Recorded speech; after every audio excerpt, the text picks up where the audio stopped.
අදට පිළිගන්නවා අපේ TW Academy YouTube channel එකට.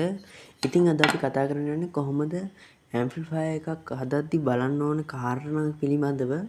ඉතින් මේක practically මම කියලා දෙන වීඩියෝ එකක්. ඒකින්ද මේ වීඩියෝ එක skip නොකර බලන්න. ඉස්සරලාම අපි පටන් ගමු amplifier එකක් කියන්නේ මොකක්ද කියලා. ඉතින් amplifier කියන්නේ බලවර්ධකයක්. කියන්නේ අපි දෙන weak signal එක නැත්නම් normal signal එකක් ඊට වඩා වැඩි දියුණු කරලා දෙන එක තමයි ඇම්ප්ලිෆයරින් කියන්නේ. ඉතින් ඇම්ප්ලිෆයර්ස් ක්ලාස් ගොඩක් තියෙනවා. Class A, class B, class AB, class H, class H, G, class T වගේ ගොඩක් ක්ලාස් D තියෙනවා. මේ තියෙන ක්ලාස් D ඇම්ප් එකක්, මේ තියෙන ක්ලාස් D ඇම්ප් එකක්, මේ තියෙන ක්ලාස් AB ඇම්ප් එක එන IC එකක්, STK IC එක හැමෝම දන්න IC එකක්, පොපුලර් IC එකක්. මේ තියෙන්නේ ක්ලාස් ඒ ප්‍රීඇම්ප් එකක්. ඔයාලා දන්නවා ප්‍රීඇම්ප් කියන්නේ මොකක්ද කියන්න. ප්‍රීඇම්ප් එක කියන්නේ පෙරවර්ධකයක්. ඒ කියන්නේ දැන් නම් පෙරවර්ධක විදිහට ගොඩක් පාවිච්චි වෙන්නේ ඔප් ඇම්ප් IC. නමුත් මීට කලින් ඒ කියන්නේ දැනුත් පාවිච්චි වෙනවා. ජපන් ඇම්ප්ස් වල වගේ පාවිච්චි වෙන්නේ දැන් ගොඩක් පාවිච්චි වෙලා තියෙන්නේ මෙන්න මේ ට්‍රාන්සිස්ටර්ස් වලින් තමයි ඔප් ඇම්ප් සයිඩ් එක හදලා තියෙන්නේ. ප්‍රීඇම්ප්ලිෆයර් සයිඩ් එක. ඉතින් මේ ගැනත් මම පස්සේ වීඩියෝ එකක් දාන්නම්. මේක normal gain booster circuit එකක්. මේ ගැන ඔයාලට මම වෙන වීඩියෝ එකක් දාන්නම් diagram එක. ඉතින් අද amplifier ගැන අපි කතා කරමුකෝ. ඉස්සරලාම කියන්නම් ඔයා amplifier එකක් හදන්න යද්දී මුලින්ම සැලකිල්ලට ගන්න ඕනේ මෙන්න මේ transformer එක. කියන්නේ ඔයාගේ amp එකේ transformer එක ගන්න. heat sink ගැනවත් transistor ගැනවත් capacitor ගැනවත් නෙමෙයි transformer එකයි speaker system එකයි. මේ transformer එක වැදගත් වෙන්නේ මොකටද කියලා අපි බලමු දැන්. මේ transformer එක වැදගත් වෙන්නේ මෙන්න මේ class D amp එකකට උනත්, මේ class AB amp එකකට උනත්, මේ class A preamp එකකට උනත්, මේ class D amp එකකට උනත් power supply දෙද්දී අපි ගොඩක්ම බලන්න ඕනේ මෙන්න මේ transformer voltage එකයි ampere එක ගැන. එයයි එහෙම බලන්න ඕනේ. මොකද ඔයා වොට් 1000 නෙමෙයි වොට් 4000 නෙමෙයි වොට් 10000ක ඇම්ප්ලිෆයර් එකක් ගහුවත් වැඩක් නැහැ. ඔයා ගාව තියෙන්නේ ඊට වඩා ඒ පවර් එක ගන්න බැරි ට්‍රාන්ස්ෆෝමර් එකක් නෑ. ඒ කියන්නේ වොට් 10000 ඇම්ප් එකක් හැදුවා කියමුකෝ. ඔයා ඒකට වෝල්ට් 20ක වගේ බලසැපීමක් දෙනවා නම් ඩුවල්. එතකොට ඒකෙන් පිට වෙන්නේ වොට් 70ක් 100ක් අතර. ඉතින් එහෙම වැඩක් නැහැනේ. ඔයාගේ ට්‍රාන්ස්ෆෝමර් එකට ගැලපෙන ඇම්ප් එක හදන්න තේරුම් ගන්න ඕනේ. ඒකට තමයි මේ ක්ලාස් දීලා තියෙන්නේ. අන්න ඒකේ වෙනස් වෙන විදිහ අනුව තමයි දීලා තියෙන්නේ. ක්ලාස් වලින් එන්නේ මං කියන මේ උදාහරණයක් විදිහට ගත්තේ නැත්නම් ක්ලාස් බෙදලා තියෙන ට්‍රාන්ස්ෆෝමර් එක අනුව නෙමෙයි. ඉතින් ඔයා දැන් නම් ගොඩක්ම පොපුලර් ක්ලාස් AB සහ ක්ලාස් D සහ ක්ලාස් H මේවා තමයි ගොඩක්ම දැන් වර්තමානයේ වලට යන්නේ. ගොඩක්ම මේ ක්ලාස් D වර්ගයේ ඇම්ප්ලිෆයර්ස් යන්නේ. ඉතින් මේ ඇම්ප්ලිෆයර්ස් ගැන චුට්ටක් කතා කරමු. මේ ඇම්ප්ලිෆයර්ස් ගොඩක් හොඳයි. බොරු කියන්න ඕනේ මේවා හොඳයි. නමුත් මේක පිච්චුනහම අපිට රිපෙයාර් කරගන්න පොඩි අමාරුවක් තියෙනවා. මේවා නෙමෙයි ක්ලාස් D ඔරිජිනල් ඒවා කියන්නේ. ඔරිජිනල් ඩිසයින් ඕන නම් මට WhatsApp message එකක් දාන්න. මම ක්ලාස් D amp එක PCB layout diagrams ඕන දෙයක් දෙන්නම්. වෝට් කී වුණත් කමන්නේ. මේක ක්ලාස් D amp එකක් වුණාට මේක එච්චර පවර්ෆුල් නෑ. කියන්නේ ක්ලාස් D ඩිසයින් කරලා තිබ්බට මේක normal basic design එකක්. ඒක හින්දා තමයි කියන්නේ කට්ටිය මේ ක්ලාස් D amp වල sound quality නෑ. එක්කෝ power amplifier side noise එකක් එනවා. එහෙම කියනවා. ඇයි මේ power ක්ලාස් D amps වල එහෙම එන්නේ? මේකට input කරන signal එක අපි හොඳ තත්ත්වෙන් දෙන්න ඕන. මේකෙන් ගන්න output එක හොඳින් ගන්න වෙනවා. එහෙම කිව්වට ඔයාලා දැන් මේක හිතනවා වැරදියට. මොකද මේ amplifiers ක්‍රියා කරන ICs වලින්. ඒකින්ද තමයි මේවට සාමාන්‍යයෙන් අඩු වොට් ගානක් මෙන්න මේ ක්ලාස් Ds වල මෙන්න මේ බෝඩ් වල තියෙන්නේ ඒකයි. හැබැයි මෙන්න මේක ගන්න. මේක වොට් 500 බෝඩ් එකක්. හැබැයි මේකට දෙන්න ඕනේ වෝල්ටේජ් එක මට මතක විදිහට 65 ඩුවල් සප්ලයි දෙන්න ඕනේ. අඩුම ඇම්පියර් 8න් උඩ තිබ්බොත් තමයි මේක හොඳට වැඩ කරන්නේ. මේකට දීලා තියෙන්නේ MOSFET දෙක. MOSFET නම්බරේ නම් මට මතක නෑ. හැබැයි MOSFET දෙක. මොකද මේ MOSFET ගොඩක්ම ඉෆිෂියන්ස්. මේ ක්ලාස් D ඇම්ප්ලිෆයර්ස් ගොඩක්ම ඉෆිෂියන්ස්. ඒකයි මේවා දැනට පාවිච්චි වෙන්නේ. කොයිල් කොතල තියෙනවා පේනවා. එතකොට මේවා සාමාන්‍ය තත්ත්වෙන් හොඳයි. දැන් කඩේ ගන්න තියෙන බෝඩ්ස්. හැබැයි මම වාට ක්ලාස් D සාමාන්‍ය ලොකු ඇම්ප්ලිෆයර්ස් සර්කිට් PCB layout ඕන මට කතා කරන්න මම හොයලා දෙන්නම්. මං ගාව තිබ්බා වගේ මතකයි. අපි බලමු ක්ලාස් AB ඇම්ප්ලිෆයර්ස් කරන මෙන්න මේ STK IC නම් ඕනේ නැහැ දැන්. මේවා දැන් ඕනේ නැහැ කිව්වේ මම මේවා ඔරිජිනල් එන්නේ නැහැ. ඒකින්ද අපි මේකක් ඇම්ප් එකක් හැදුවට වැඩක් නැහැ ඔරිජිනල් ICs දාන්න නැතුව මේකත් චයිනීස් එකක් තමයි මෙන්න මේ කොළ පාට අකුරෙන් එන එක මේක චයිනීස් එක. එක ගණන් වලට තියෙනවා ICs ගන්න මේක ඔරිජිනල් එනවා නමුත් හොයාගන්න අමාරුයි. ජපන් හැබ් එකකින් ගලවලා IC එක වැඩ කරනවා නම් ඔයා සර්කිට් එකක් හදලා අහන්න. මේවා සවුන්ඩ් එක ගොඩක් ක්වොලිටි. නමුත් මම රෙකමන්ඩ් කරන්නේ මේ වර්තමානයේ AMP හදන ඔයාට. මොකද මේකේ IC එක මේවා ප්‍රොටෙක්ෂන් ක්වොලිටි ගොඩක් අඩුයි. හැබැයි අපිට ස්පීකර් ප්‍රොටෙක්ෂන් එකක් යොදලා සාමාන්‍ය ප්‍රොටෙක්ෂන් එකක් ගන්න පුළුවන්. ඒකින් නම් මම රෙකමන්ඩ් කරන්නේ ඔයාට මේ AMP යූස් කරනවට මේ STK ICs AMP හදලා ඔයා දානවට වැඩ කරනවට මම රෙකමන්ඩ් කරන්නේ. හරි අපි ක්ලාස් AB ගැන බලමුකෝ. මම ක්ලාස් AB ඇම්ප්ලිෆයර් එකක් පෙන්නන්නම් ඔයාලට. හරි මෙන්න මේ තියෙන ක්ලාස් AB ට්‍රාන්සිස්ටර් ඇම්ප්ලිෆයර් එකක්. මේක කිසිම බ්‍රෑන්ඩ් එකක් ප්‍රොමෝට් කරනව නෙමෙයි. මේකේ බ්‍රෑන්ඩ් එක ඔයාලට දැක්කහමත් පේනවා. මම මේ බ්‍රෑන්ඩ් ගැන කතා කරන්නේ නැහැ. මොකද ඒවා මට අදාළ නැහැ. මම ඔයාලට වීඩියෝස් විතරයි අප්ලෝඩ් කරන්නේ. ඔයාලට ඒවා ගන්න දෙයක් තියෙනවා නම් ගන්න. ඉතින් මං හරි දේ කියලා දෙන්න එපා. මෙන්න මේ ට්‍රාන්සිස්ටර් ඇම්ප්ස් හදනවා නම් ඔය ඇම්ප් එකක් හදන්න බලාපොරොත්තු වෙනවා මුලින්ම කියලා ඉන්නම්. වොට් 100ට අඩු නම් වොට් 100ක් හෝ 100ට අඩු නම් එක්කෝ STK ICs නැත්තම් TDA 7380ට ඒ ICs නැත්තම් මේ ක්ලාස් D amps මේ වගේ වෙනස මං කියන්නම්. මේකේ ඩිස්ටෝරේෂන් එක අඩුයි, සවුන්ඩ් ඩිස්ටෝරේෂන් එක අඩුයි ක්ලාස් AB මේ STK ICs වල. මේකේ ඩිස්ටෝරේෂන් එක චුට්ටක් වැඩි ඊට සාපේක්ෂව. මේකට හීට් සින්ක් ඕනේ, මේකට හීට් සින්ක් ඕනේ නැහැ. මේකෙම තියෙනවා. ආය මේකට දෙන්න ඕන ඩුවල් සප්ලයි, මේක සිංගල් සප්ලයි වලින් වැඩ කරනවා. හැබැයි මෙන්න මේ වගේ එකක් ගත්තාම ඩුවල් සප්ලයි දෙන්න ඕනේ අපි. එතකොට මේක වාසි. මේක සවුන්ඩ් එක ගොඩක් ක්වොලිටි. මේක සවුන්ඩ් එක තරමක් ක්වොලිටි. හැබැයි ක්වොලිටි අඩුයි කියලා නෙමෙයි කියන්නේ. සාමාන්‍ය ක්වොලිටියක් තියෙනවා. ගෙදරට වගේ අහන්න පුළුවන්. ක්ලාස් D වලත් හොඳම ක්වොලිටියට හදපු ඩිසයින් සර්කිට් තියෙනවා. ඉතින් ඒවත් ඔයාලට පුළුවන් හදලා බලන්න. ඒවා ලොකු ඕඩ් කරනවා යාළුවන්ට. අනික ඔයා මේ ඇම්ප්ස් පාවිච්චි කරනවනම් කෙලින්ම මියුසික් එක දෙන්න යන්න එපා. මොකද මේකේ ප්‍රී ඇම්ප්ලිෆයර් සයිඩ්ස් වෙනයි. ඉතින් එතකොට මේකේ ප්‍රී ඇම්ප්ලිෆයර් සයිඩ් එකක් තිබ්බේ නැත්නම් ඔයාට සවුන්ඩ් එකේ ක්වොලිටි ගොඩක් අඩුයි. ඒකින් තමයි කියන්නේ මෙන්න මේ වගේ ප්‍රී ඇම්ප් එකක් යූස් කරන්න කියලා. හැබැයි මෙන්න මේ STK ICs ගත්තාම මේකේ සර්කිට් එකට ප්‍රී ඇම්ප් සයිඩ් එකක් වෙනම තියෙනවා. දැන් මේ වගේ ට්‍රාන්සිස්ටර් ඇම්ප්ලිෆයර් එකක් ගත්තාත් මෙතන ඔයාලට පේනවා UA741 IC එක තියෙනවා. මෙතන මේක ඔප් ඇම්ප් IC එකක්. ඒකින්ද මේකෙන් මෙතනින් පළවෙනි ප්‍රී ඇම්ප් සයිඩ් එක තියෙනවා. ඊට පස්සේ දෙවෙනි ස්ටේජ් ප්‍රී ඇම්ප්ලිෆයර් මේ ඩ්‍රයිවර් ස්ටේජ් එකට ගිහිල්ලා මෙන්න මෙතනින් ප්‍රී ඇම්ප්ලිෆයර් එක තවත් දියුණු කරනවා සිග්නල් එක. ඊට පස්සේ එනවා පවර් ට්‍රාන්සිස්ටර් වලට C5200 එකකින් ඔයාලට අවුට්පුට් එක ලබා දෙනවා.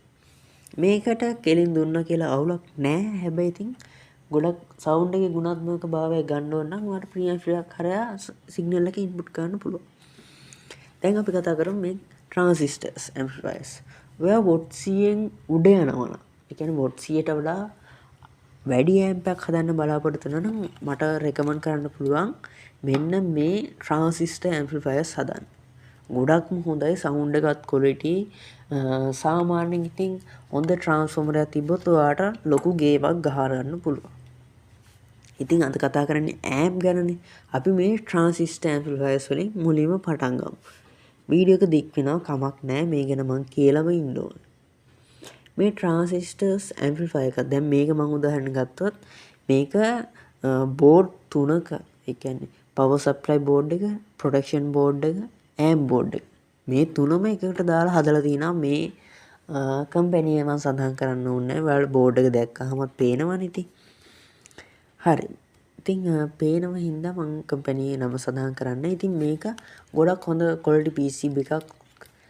සවුන්ඩ් එකත් quality මං හදලා තියෙනවා. මේක මට හදන්න ගෙනාපු එකක්. ඒකින් හින්දා මං මේක හදන්න බෑ. යා PCB පාත් එහෙම එන අවුල් මෙන්න මෙතන ඔයාලට පේනවා ඇති. ඒකින් හින්දා මම මේක හදන එක නැවැත්තුවා. මේ transistor amplifier ගැන කතා කරමු. මේක class AB transistor amplifier එකක්. transistor amplifiers ස්ටේජ් ක්ලාස් දෙකකින් නිර්මාණය වන එකක් ක්ලාස් H සහ ක්ලාස් B. ක්ලාස් A වැඩ කරන්නේ ටියුබ් නැත්නම් වෑල් ඇම්ප්ලිෆයර්ස්. ඒක ට්‍රාන්සිස්ටරයකින් කරන්නත් පුළුවන්, නමුත් ටිකක් වැඩේ අසාර්ථකයි. මේකෙදි ඔයාලට සවුන්ඩ් ක්වොලිටි ගැන මම කතා කරන්නේ. ඒක හින්දා අපි යම් මේකේ ඩ්‍රයිවර් ස්ටේජ් එක ගැන කතා කරන්නේ. මෙන්න මේ ඩ්‍රයිවර් ස්ටේජ් එකේ පේනව නේද ඔයාලට ඩයෝඩ් දාලා තියෙනවා. මම මේ කිසිම කම්පැනියකට විවේචනයක් ලක් කරනව නෙමෙයි. මේ ඩයෝඩ් දාන එකකින් සවුන්ඩ් එකේ ක්වොලිටියට පොඩි ඩිස්ටෝරේෂන් එකක් ඇති වෙනවා. ඒක නැති කරන්න ජපානයේ අය පාවිච්චි කරලා තියෙනවා වෙනම ටෙක්නොලොජි එකක්. ඒක ගැන මම වෙනම බෝඩ් එකක් හම්බුන ගමන් මම ඔයාලට ඒ ගැන වෙනම වීඩියෝ එකක් දාන්නම්. ඒකට කියන්නේ රබර් ඩයෝඩ් මෙතඩ් කියලා. මට මතක විදිහට කවුරු හරි දන්න කෙනෙක් ඉන්නවනේ ඒක නිවැරදි කරන්න මට මතක නෑ. මට මතක විදිහට රබර් ඩයෝඩ් මෙතඩ් කියලා. ඒකේ වෙන්නේ ට්‍රාන්සිස්ටරයක් කරා මේ ඩයෝඩ් ලෙස ක්‍රියා කරවීම. ඒක ටිකක් සංකීර්ණයි. ඒ ගැන මම පස්සේ වීඩියෝ කරන්නම් ඒ පිළිබඳව. ඉතින් මේ ට්‍රාන්සිස්ටර්ස් ඇම්ප්ලිෆයර්ස් වල මේ එමීටර් අතර දානවා මේ රෙසිස්ටර් 5 watt රෙසිස්ටර්. ඒ දෙකක් අතරමැද්දෙන් තමයි සවුන්ඩ් එක අවුට්පුට් වෙන්නේ. ඒක තමයි මෙන්න මේ DP/DT රිලේ එක කරා මේ සර්කිට් එකේ නම් අරගෙන තියෙන්නේ. ඒකෙන් තමයි ප්‍රොටෙක්ෂන් වැඩ කරන්නේ. රිලේ එක හරහා. ප්‍රධාන වශයෙන් කියන්න ඕන ජපාන් ඇම්ප්ලිෆයර්ස් වල.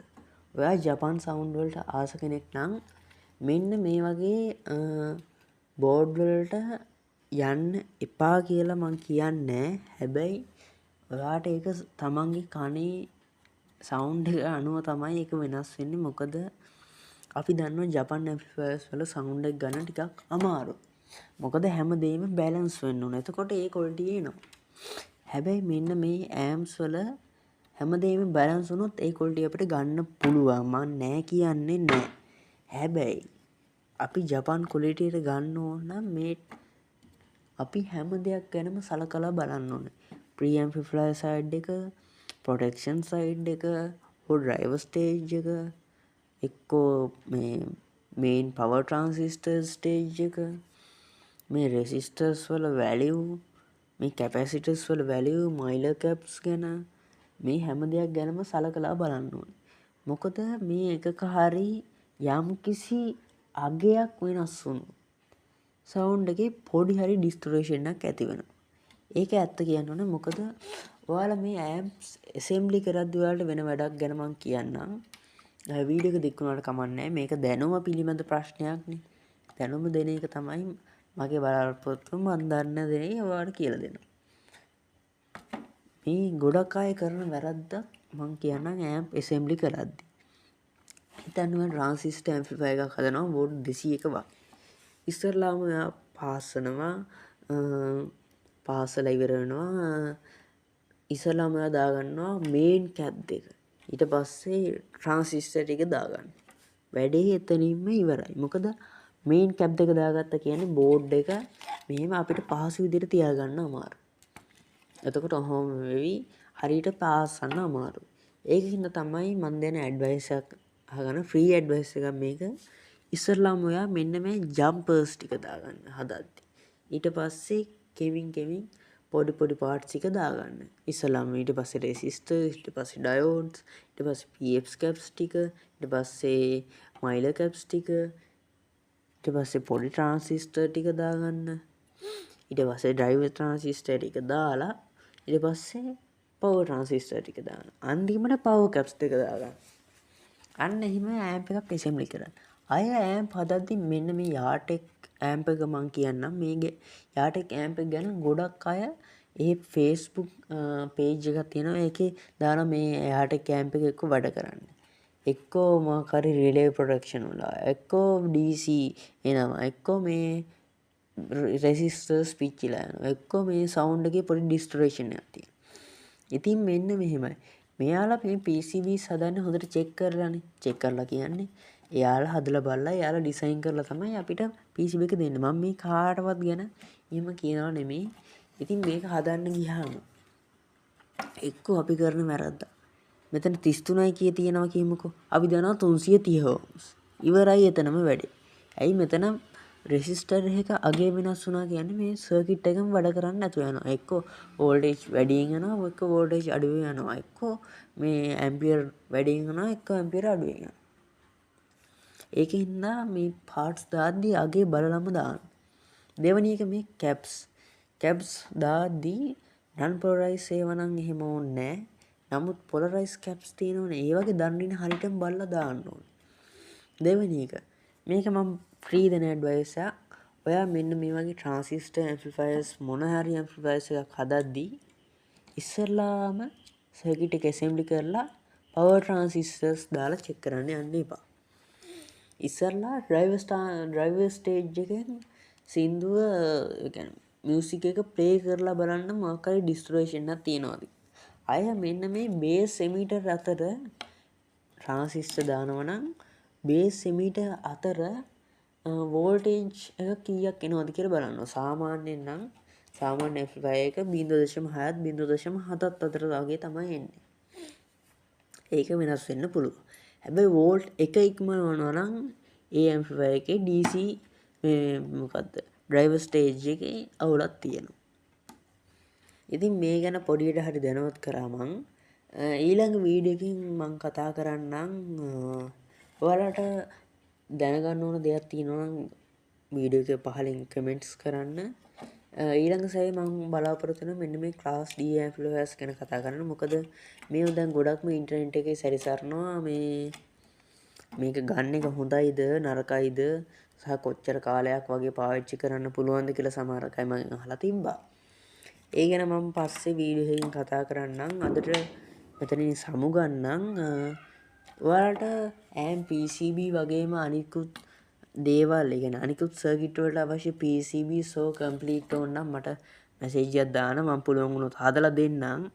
බෑ කියන්නේ හැබැයි එක දෙයක් තියෙනවා සාමාන්‍යයෙන් මම දෙන නම්බර එකට ඔයාලා WhatsApp මැසේජ් ගන්න කෝල් දාන්න එපා. මම මොකද මේ ටිකේ බිසි. ඔයාලට මෙන්න මේ සර්කිට් එක ගැන මම පස්සේ වීඩියෝ කරන් එන්නම්. මේක ගොඩක්ම හොඳ සර්කිට් එකක්. මේ C1815 හෝ වගේ තමයි ට්‍රාන්සිස්ටර් නම්බර් එක. පේනවත් දන්නේ නැහැ. පේන්නේ නැතුව ඇති.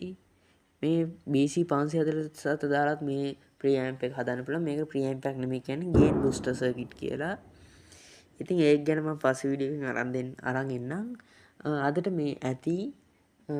ඉතින් ඔයාලට අවශ්‍ය මොකක් හරි තියෙනවා නම් කමෙන්ට් එකක් දාන්න. එක මගේ පර්සනල් නම්බර් එකට මැසේජ් එකක් දාන්න. මම දන්න දෙයක් නම් කියලා දෙන්නම්. ඔයාලට ඇම්ප්ලිෆයර්ස් PCBs ඒවා මේවා අවශ්‍ය නම් මට මැසේජ් එකක් දාන්න. මම කම්ප්ලීට් හෝ PC වර්ෂන් දෙන්නම්. හරි. එහෙනම් ඔයාලට සුබ